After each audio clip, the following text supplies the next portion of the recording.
মুফতি আমির হামজার ভাষ্যমতে শেখ হাসিনা নাকি একটি কারণে জান্নাতে যাবেন। প্রধানমন্ত্রী শেখ হাসিনার জীবনের কিছু যদি কবুল না হয়, আমার ধারণা অনুযায়ী একটি খামার একটি বাড়ি এই প্রকল্পটা কবুল হবে। এর দ্বারা লক্ষ লক্ষ মানুষের মাথা গোজার ঠাঁই হয়েছে আর একটা কর্মজীবন তৈরি হয়েছে।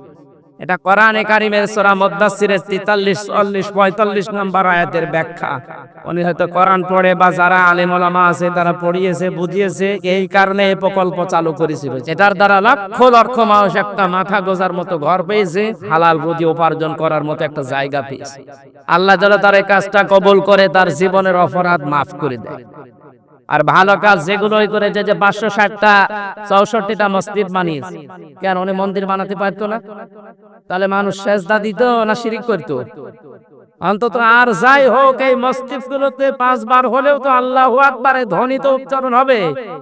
কোনো কিছুর আদ্যপান্ত না জেনে আসলে আমাদের নিজেদের ফাইনাল ভার্ডিক্ট পেশ করাটা জনগণের সম্মুখে, সেটা নিতান্তই একটা বোকামির লক্ষণ।